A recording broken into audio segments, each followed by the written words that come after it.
লালবাগে মেধার রাজসূয় যজ্ঞ। গত রবিবার বিকেলে মুর্শিদাবাদের লালবাগ সেমিনার হল সাক্ষী থাকল এক অপূর্ব মুহূর্তের।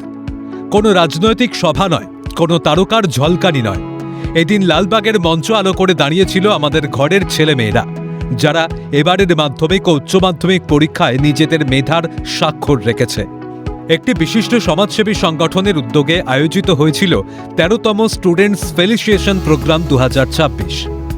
আর এই অনুষ্ঠানকে কেন্দ্র করে ছাত্রছাত্রী, অভিভাবক ও বিশিষ্ট জনদের উপস্থিতিতে গোটা চত্বর যেন এক টুকরো উৎসবের আঙিনায় পরিণত হয়েছিল। পড়াশোনার কঠিন লড়াই পার করে যারা সাফল্যের শিখরে পৌঁছেছে, সেই প্রথম, দ্বিতীয় ও তৃতীয় স্থানাধিকার ছাত্রছাত্রীদের এদিন রাজকীয় সংবর্ধনা দেওয়া হয়। তাদের হাতে তুলে দেওয়া হয় বিশেষ সম্মানপত্র, সার্টিফিকেট, স্মরণীয় স্মারক ও মডেল। শিক্ষাক্ষেত্রে সাফল্যের এই ধারাকে বজায় রাখতে এবং আগামী দিনে ছাত্রছাত্রীদের পড়াশোনায় উৎসাহিত করতে আয়োজকদের এই দুর্দান্ত উদ্যোগকে সাধুবাদ জানান। আজকে আঞ্জুমান ম্যানকাইন্ড সোসাইটি এবং জাইনাবে গ্রুপের পক্ষ থেকে স্টুডেন্ট ফেলিসিটেশন একটি প্রোগ্রাম হয়, যেটা ১৩তম প্রোগ্রাম হলো। এটি সৈয়দ মোহাম্মদ হুসেন মির্জাই এই পুরো অনুষ্ঠানটি প্রত্যেক বছর করেন তার বাবা মা স্মৃতির উদ্দেশ্যে।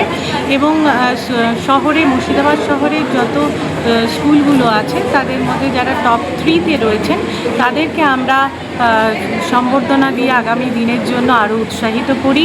এবং বিভিন্ন স্কুলগুলো আজকে পার্টিসিপেট করেছিলেন, বিভিন্ন কালচারাল প্রোগ্রামগুলো তাদের 5 মিনিট করে তারা সময় নিয়ে করেছিলেন। এবং আমাদের অতিথি হিসেবে কলকাতা থেকে এবং আমাদের এই শহরের যত গণ্যমান্য ব্যক্তিরা ছিলেন তারা প্রত্যেকে ছিলেন, এবং জাইনাবে গ্রুপের টিচার্সরা রয়েছিলেন এবং বিভিন্ন স্কুলের শিক্ষক শিক্ষিকারা সবাই আজকে এই অনুষ্ঠানে অংশ নেন। এদিনের বিকেলটি শুধু পুরস্কার বিতরণের মধ্যেই সীমাবদ্ধ ছিল না। অনুষ্ঠানকে আরও রঙিন করে তুলতে আয়োজন করা হয়েছিল একটি সাংস্কৃতিক সন্ধ্যার।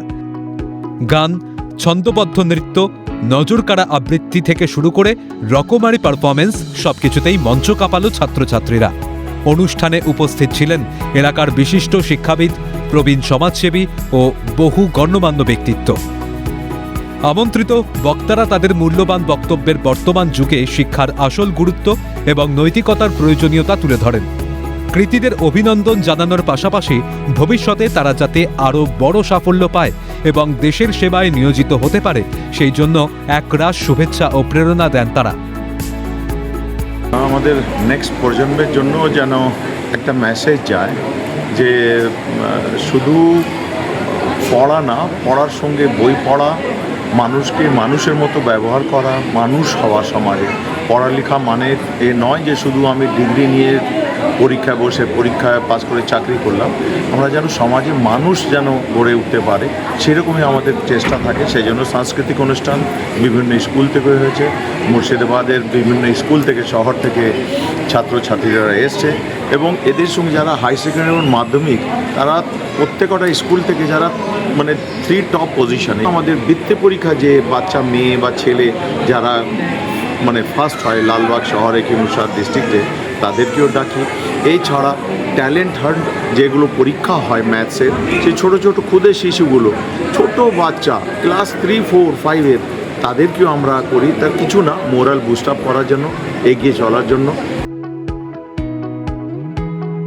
আয়োজকদের পক্ষ থেকে জানানো হয়, আমাদের লক্ষ্য শিক্ষার প্রসার ঘটানো এবং এই সুপ্ত মেধাগুলোকে সঠিক মঞ্চ দেওয়া।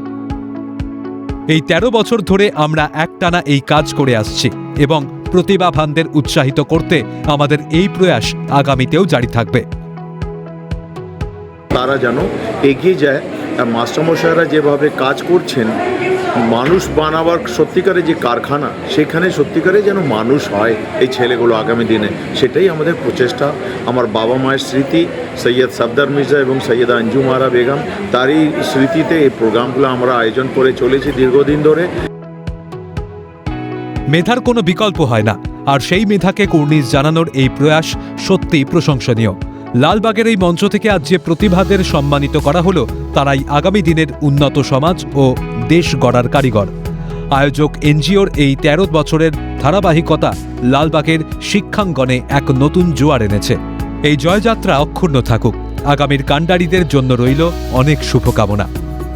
মুর্শিদাবাদ থেকে মৃন্ময় গোস্বামীর রিপোর্ট, ক্যালকাটা নিউজ।